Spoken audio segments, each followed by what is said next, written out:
So ang goal natin mga brothers sa ating mga alagang fattening, within 5 months old ay mabenta natin sila or 150 days hanggang 160 days.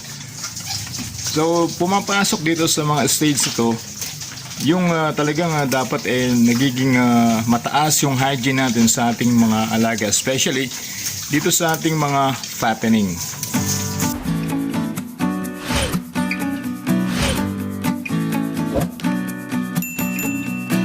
During fattening age ay mataas yung pagbibigay natin sa kanila ng hygiene, particular doon sa ating mga pinapakain sa kanila. Kung hindi natin taasan yung ating hygiene sa kanila, so masyadong tataas yung ammonia at mabibigay sa kanila ng karamdaman. So hindi sapat yung nalilinis natin yung kulungan, kagaya nito, ang ginagawa ay binubusan ng tubig ni spray. Hindi yan sapat mga brothers. At usually, ang kadalasan yan, nakita natin yung ginagawa nitong mga fattening natin, madalas naglalaro-laro silang ganyan, at kasama na dyan yung mga tinatawag na nagkakaroon sila lagi ng nose-to-nose contact.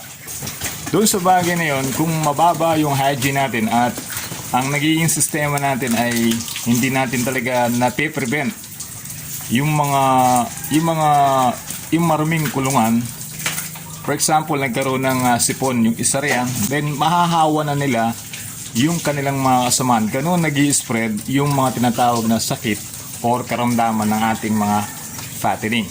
So, importante talaga dyan, hindi lang linis, basta linis talaga or higitan pa natin yung mas mataas na hygiene para ma-prevent natin yung mga matataas na bakterya na kusane na nandyan sa ating mga kulungan na magbibigay ng kasakit sa ating mga alagang baboy.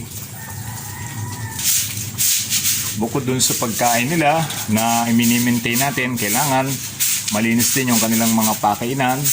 Pangalawa, maganda yung feeds na kanilang ginagamit. At pangatlo, higit sa lahat, mataas yung hygiene ng ating kulungan.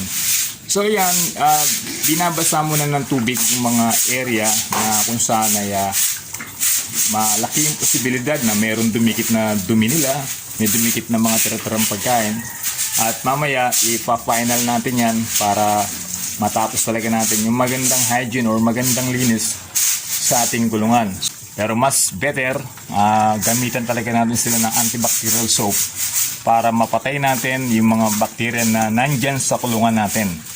At the same time, doon sa pamamaraan na yun na yung pinaka-disinfectant natin regularly sa ating mga kulungan, ganyan din sa ating mga piglets.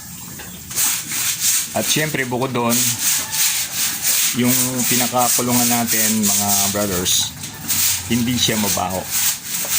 Presentable yung ating mga kulungan, malinis, talagang kahit yung ating mga alagang piglets, yung ating mga alagang fattening, sila ay komportable dito sa ating pag-maintain ng kanilang mga pen. So, piprepare natin sila mga brothers sa ating final. Sasabunin natin yung kanilang pinaka-flooring para matapos na natin yung ating paglilinis. So mga brothers, dun muna tayo mag-umpisa ng pagsasabon doon sa bandang dulo. Dun kasi pang-araniwang nagwiwiwi itong ating mga alaga. Tapos dun din sila dumudumi at ilalas natin dito sa flooring natin. Ito kasi yung area na kanilang papahinga naman itong lugar na to. So dito natin yuhuli, pero dun muna tayo sa banda rin. So ayan, makita nyo mga brothers, no? Ayan na, before natin sila sabunin lahat, nilinis muna natin mabuti ng tubig. So ngayon, dahil malinis na ng tubig,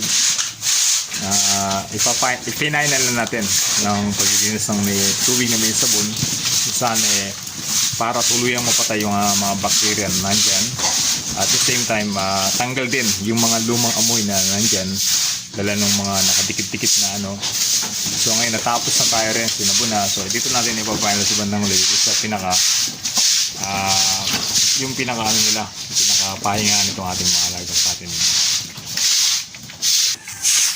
Pero kung mapapansin natin mga brothers, so sobrang nilinis natin mabuti. Mamaya hapon lang yan mga brothers, ang dumi na naman yan. Pero continue lang tayo, siyempre kailangan natin ginagawa yan para dun sa ating mga alaga. Para ma-prevent natin yung mga sakit na pwedeng mangyari sa kanila. Makaiwas tayo dun sa mga sakit na gano'n. So ngayon, dito na tayo sa ating main na usahin yung pahinga natin mga pilots. So ganyan lang mga ganun sasabihin natin magbigay para talagang totally 1/4 yung ating taas na pagkakas. Ganyan lang mga vloggers at maraming salamat sa inyo. Maya babanlawan natin to ng malinis na tubig para matapos na tayo sa ating videos.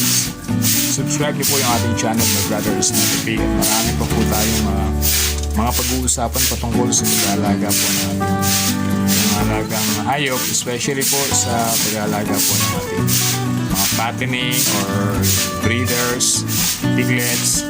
So maraming salamat po sa inyo lahat. God bless po.